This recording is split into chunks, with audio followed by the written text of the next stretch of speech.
How's it going, everyone, and welcome back to Rangers Rundown. An exciting game, a more exciting game than the one 2 nights ago, but ultimately the Rangers would fall again, this time in overtime. So we come away with a point.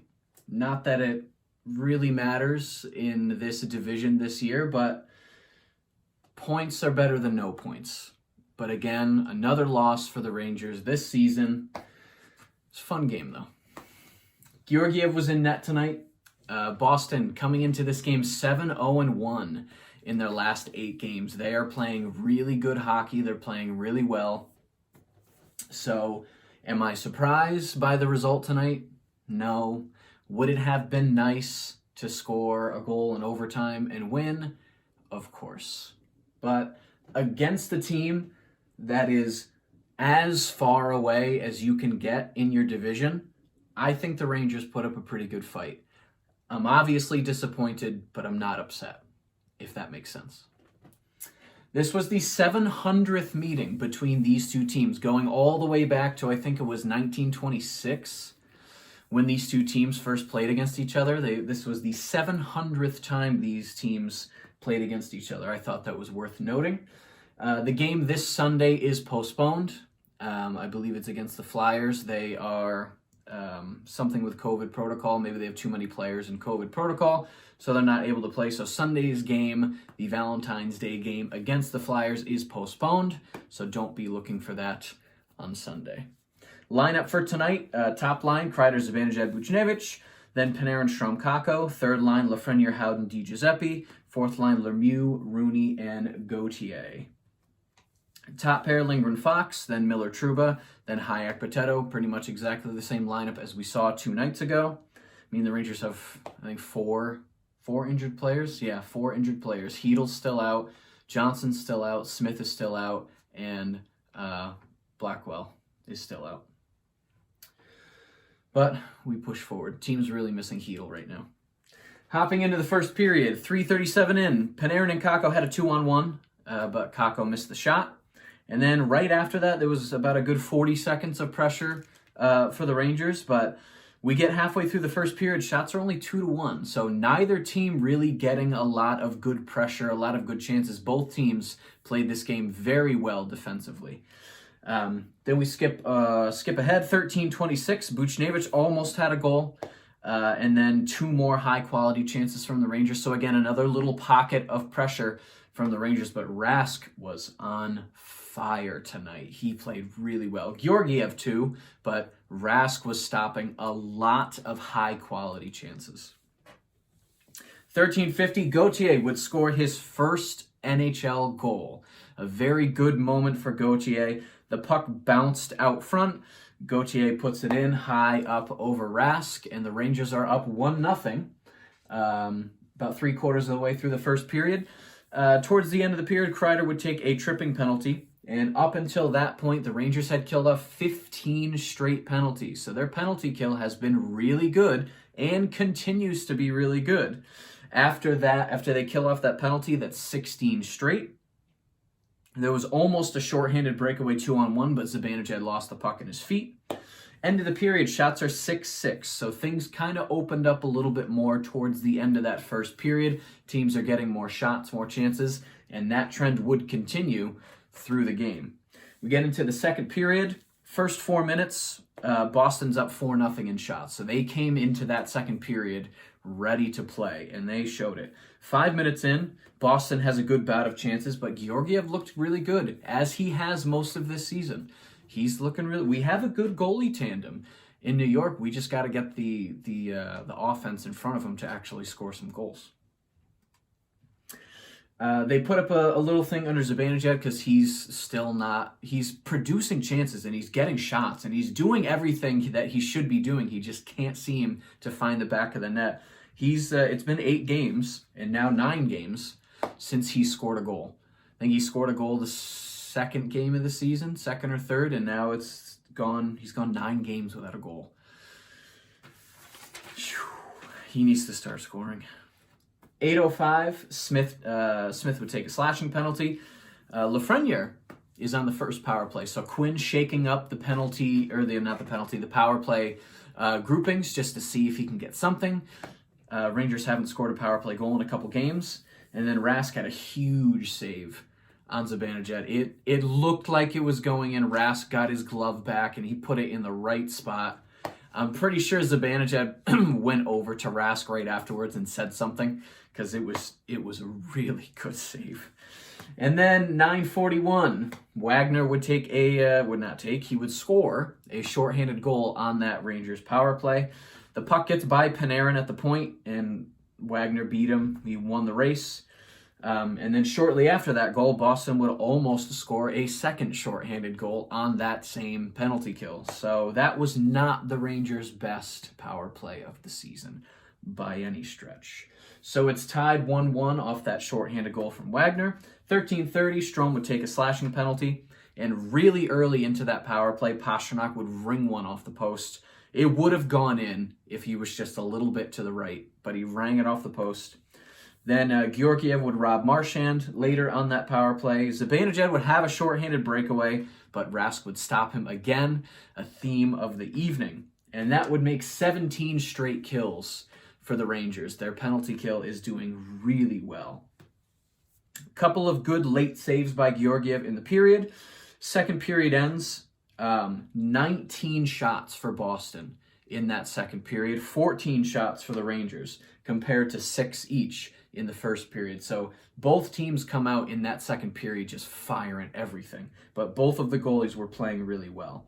Zibanejad at this point has 3 shots in the game, and all 3 of them could have been goals. Rask is just standing on his head for this team. Panarin didn't play the final 3.5-ish minutes of this period. He tweaked something, I think, in his leg, and he didn't play the end of the second period, and he would only play a couple shifts in the third period. So I hope this isn't an injury that lingers, because we're already missing Hedl, and if Panarin for some reason has to miss a couple games, it's just not going to be good for the Rangers' top 6. But we go into the third period. A minute in, Kakko has a good shot from a pass from Panarin. Panarin would play one shift right at the beginning of the period, but the pass he sent to Kakko for the one-timer, he got knocked down right after the pass, and you could see he was laboring a little bit as he was going to the bench. Jim Ramsey, the trainer, was talking to him on the bench, and then he'd said something to Quinn, so it doesn't look great for Panarin. Hopefully he plays Friday night when we get a little rematch. And then at 4:50, DeBrusk they thought he scored a goal. The light went on, Bruins were celebrating, but you went back and you looked. It hit the crossbar and came straight down. And it kind of bounced on the inside of the goal, but the puck was tilted, so it didn't completely cross the red line. It was the closest you can get to a goal without getting a goal. So that was overturned, or they looked at it and reviewed it and said it wasn't a goal, but it was really close. 6:40, the Rangers would have a 2-on-1, but again, Rask he's stopping everything. He's still got it. And then at 9 minutes, Bjork would score a goal. It was a pass from behind the net. He was just wide open in front, puts it in the 5-hole. Bruins are up 2-1 at this point, the first time they've led in the game. Shortly after that goal, Boteto and Wagner would get into a fight. Wagner knocked down Boteto. Boteto went down awkwardly. He didn't like that, so he got up. They both dropped the gloves, and Boteto was just body shot after body shot after body shot, and then got him in the head with a good one. So Boteto won the fight, so that was nice to see. He knows his role on the team, which is good. And then 11:23, Rooney would score his 3rd goal in 5 games. This kid, he's showing he wants to be on this team long term, and he's making a good case. 3 goals in 5 games. Like, how many other Rangers can say that at this point? Like, Lemieux tipped it in front, and it was a high stick. Lemieux was in front. He was tangled up with somebody. He gets his stick up, and he tips the puck above the crossbar. So it's a high stick, but it hits Rask. So that nullifies the high stick. I'm not quite sure what the rules are, but Lemieux tips it. It hits Rask in the shoulder, falls down right next to him. Rooney puts it in. they were complaining about high stick or this and that. I don't know. They reviewed it and they said good goal and they gave the explanation. So we're good. The Rangers tie at 2-2. Both of the Rangers' goals tonight coming from the fourth line. Like, I know I've said this in a previous video. The Rangers' bottom six kind of outplaying the Rangers' top six. Like, if the Rangers' top six can start scoring goals, the Rangers are going to win games. They have the goaltending to do it. Their defense has been playing so much better than last year. I'm sure that has a lot to do with getting rid of D'Angelo and Johnson not being in the lineup and Jacques Martin kind of revamping this decor. But, like, if the offense is the last piece that this team needs to click, and it's not even the whole team, it's the top six. The bottom six has been outperforming the top six, and that needs to change. Zibanejad, you got to start scoring some goals, as if he watches these videos. But just in case, score some goals, man. We need it. 12-17, Strome would have a couple of chances. I think he had 3 shots, like in the span of 5 seconds, and the last one was off the post. So he's still kind of snake-bitten with his accuracy. If we remember from, it was either last game or 2 games ago where he missed 2 open nets. His accuracy's not great. 13:02, Krejci takes a tripping penalty, and Panarin would be on the first power play. And I think that was his first shift of the period since the very start. So he was on the bench the whole time. Quinn decides to put him on that first power play. Nothing would come of it. 15-13, Kreider would have a very good chance, but again, Rask just seemingly couldn't be beat unless it was kind of a fluky goal. 1 minute left. Rask went to the bench. I don't know if he thought there was a delayed penalty or if he thought the Bruins were behind, but he started skating to the bench, and the Bruins were like, "What are you doing? Go back in the net." And he laughed about it after it went to, if the third period was over. But it was weird. I was even, why is the Bruins net empty? I was so confused. Like, is there a delayed penalty? But then Rask came rushing back. We get to overtime. Early chance for Marchand, but Fox saved a goal. And then right after that, Rangers would have a 2-on-1. Buchnevich opted to pass instead of shoot, and that would ultimately lead to a turnover and a stretch pass to Marchand, who was wide open. It's him versus Georgiev, and of course, the Rat scores the goal. 36 seconds into overtime, and the Bruins would win it 3-2 in OT. So again, the Rangers come away with a point, but it would have been nice to get the win. Very good defensive game for the Rangers. The past couple games have been pretty defensively solid. Keandre Miller's still playing really well, and I think he and Trouba make a very good defensive pair. Lindgren and Fox also make a pretty good defensive pair, and Hayek and Boteto, they haven't done anything egregious to make us think they don't deserve to be in this lineup. Now, of course, when Johnson is healthy, he'll probably make his way back into the lineup, as with Smith. So is this going to be our third defensive pair for the rest of the year? No. Should they be?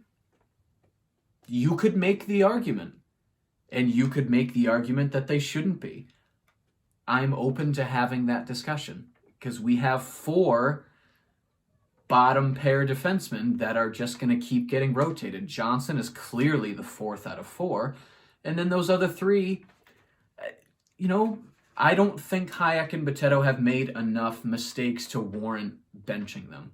But again, Smith doesn't deserve to be benched either. He's just injured. So it'll be interesting to see what Quinn does. Does he just play Smith and Johnson? Does he kind of do some sort of rotation so all these guys can get looks? Because we need to see if Hayek is going to be on this team long term. And we need to answer that question sooner rather than later, because if we're going to let him go, there are other people in line to try out for that spot. We can't just keep dangling Hayek into this spot and be like, oh, maybe. We need to make a decision on this kid. We get a redo of this matchup in 2 nights. Friday night, we meet the same team. Hopefully it goes a little differently, but you never know. The team is really missing Hedl at this point. You can tell the center depth on this team is not great. Zibanejad is a good player. just not in the last 11 games, and he's the best center on the team. So if he's not scoring, it's up to Strome to be a good center, and he's Strome, and then after that it's Howden, and then like honestly, the best center on the team tonight was Rooney, and he's on the fourth line. And as soon as Zibanejad and the rest of the top six start scoring goals, this is going to be the result. And that's really it in a nutshell. That's this team right now. The game was on NBC, so there is no trivia question of the night. Apologies for those of you that like to do that one. But yeah, we'll see you guys on Friday. If you enjoyed this video and you'd like to see more videos like it, be sure to hit the subscribe button. Thank you so much for watching, and I will see you in the next rundown.